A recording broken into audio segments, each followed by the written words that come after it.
আসসালামু আলাইকুম শেখ। ওয়ালাইকুম আসসালাম রহমতুল্লাহ বরকাত। শেখ, আমি ক্যালিফোর্নিয়া থেকে বলছি। জি তো বলেন।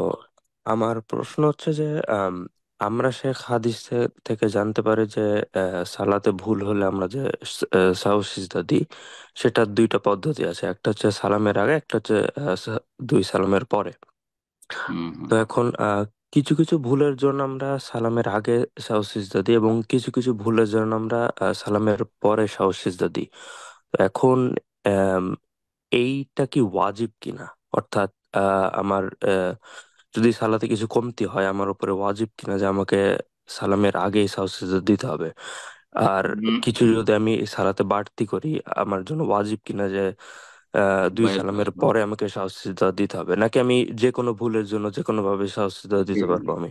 বুঝতে পেরেছি। জাযাকাল্লাহ খায়ের। খুব ভালো গুরুত্বপূর্ণ প্রশ্ন করেছেন।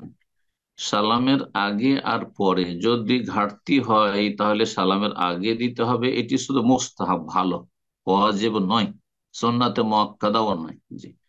আর যদি এমনি সালাতে বাড়তি হয়ে গেছে আর আবার দুটো সেজদা করে বাড়তি করবেন না, করে সালামের পরে সেজদা দেন, এটা মুস্তাহাব, শুধু করলে ভালো, না হলে কোনো দোষের কথা নাই। কেউ যদি সর্ব অবস্থায় সালামের আগে সহসিজদা করে, যেমন আরব দেশে চিন্তা করেন, হাম্বলি মজাবিক কিন্তু আহ, আপনার পার্থক্য আছে, এই নয় যে সব সময় সালামের আগে।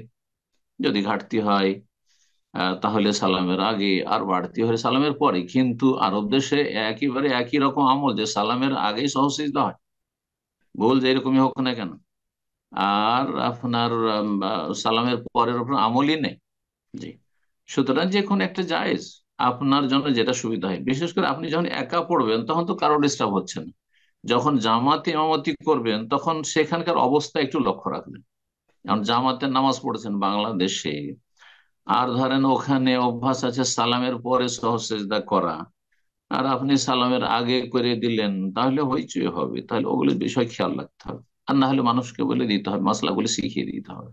সৌদি আরবে কেউ যদি সালাম ফেরার পরে সহসিজদা করে, আর সে যদি পরিচিত ইমাম না হয়, তাহলে ও যে হট্টগোল লাগিয়ে দেবে জনগণ।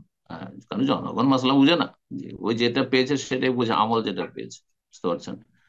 যার ফলে মানুষের অবস্থা বুঝে ব্যবস্থা করবেন। আর এমনিতে জায়েজ, সালামের আগেও জায়েজ, সালামের পরেও জায়েজ, সর্ব অবস্থায় কোনো অসুবিধা নেই। সহসে এটা করলেই হলো। জি। বারাকাল্লাহ।